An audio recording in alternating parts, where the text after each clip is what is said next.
လူအများစုကတအားလုံးအလုပ်လုပ်နေတိုင်းစူးစမ်းဒါပေမဲ့ဝင်ငွေရတော့မပြောင်းလဲဘူးအကြောင်းရင်းကတစ်ခုတည်းပဲရှိပါတယ်သူတို့ရောင်းနေတာတွေကဈေးပေါ်တဲ့အရာတွေဖြစ်နေပြီပါဒီဗီဒီယိုထဲမှာတော့တခါရောင်းဝယ်ဖြစ်ရင်သိန်းရာချီချနိုင်တဲ့လုပ်ငန်းတွေဘာကြောင့်အလုပ်ဖြစ်နေရလဲဘယ်လိုလူတွေကဒီလုပ်ငန်းတွေကိုလုပ်နေလဲအကုန်လုံးကိုရိုးရှင်းနဲ့ပြောပြပေးသွားပါမယ်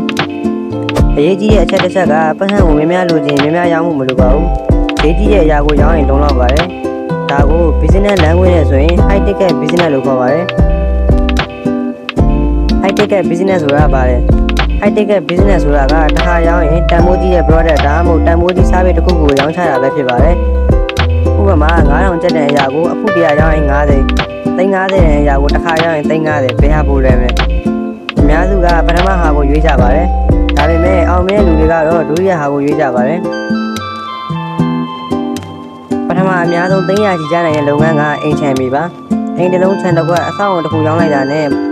broker commission တစ်ခုရဲနေတော့သိန်း30ရာနေ100ထိရနိုင်ပါတယ်အရေးကြီးတာကကို့မှာအိမ်မရှိတဲ့အလဲလက် broker ဖြစ်နိုင်ပါတယ်ဒီလုပ်ငန်းအလုပ်အချက်ကလူတွေရဲ့ယုံကြည်မှုနောက်ဝ marketing ကိုတည်ခြင်းဒါပဲလိုပါတယ်ဒုတိယတစ်ခုက luxury product ကနိုင်ရွှေစိမ်း designer brand ဒီလိုပစ္စည်းတွေကတစ်ခါရောင်းရင် margin ကြီးပါတယ်ကားတစ်စီးရောင်းရင်အလဲလက်ဖြစ်ုံနဲ့သိန်းတော်တော်များများရနိုင်ပါတယ်ဒီနေရာမှာအရေးကြီးတာကပစ္စည်းမဟုတ်ပါဘူး client ပါဈေးကြီးဝယ်နိုင်တဲ့လူတွေစီကိုဘယ်လိုရောက်နိုင်မလဲဘယ်လိုယုံကြည်စေမလဲဒါကိုသိတဲ့လူတွေကအမြဲတမ်းဝင်နေပါတယ်အခုခေတ်မှာအရင်းနှီးနေပြီးတော့အမြဲများတဲ့လုပ်ငန်းက online high ticket service ပါဥပမာ website development app development digital marketing AI automation service ကုမ္ပဏီတစ်ခုကို project တစ်ခုလုပ်ရင်တသိန်းမဟုတ်ဘူး10သိန်းသိန်း50သိန်း100ထိတောင်ရနိုင်ပါတယ်ဒီလုပ်ငန်းရဲ့အားသာချက်ကကိုယ်တိုင်ပစ္စည်းမထုတ်ရဘူးတင်းသေးသေးလေးနဲ့လုပ်လို့ရတယ် client တယောက်တည်းနဲ့တော့လုံလောက်ပါတယ်အခုနောက်ထပ်အရေးကြီးဆုံးတစ်ချက်က knowledge business လူတွေကအချိန်ကိုဝယ်တယ်အမှားမလုပ်ချင်လို့ပတ်စံပေးတယ်ဒါကြောင့် coaching consulting training program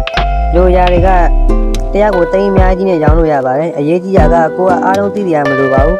တိုးထက်နည်းနည်းပိုသိအောင်နဲ့လုံလောက်ပါတယ်ဘာကြောင့်လူများသူမလုပ်နိုင်တာလဲအကြောင်းရင်း၃ခုရှိပါတယ်ကိုယုံကြည်မှုမရှိဘူးဈေးကြီးရောင်းဖို့ကြောက်တယ်ငါတို့လူကိုဘယ်လိုဝယ်မလဲဆိုတဲ့စိတ်ဒါပေမဲ့ high ticket business ဆိုတာကလူနည်းနည်းနဲ့ငွေပြများရတဲ့လုပ်ပါ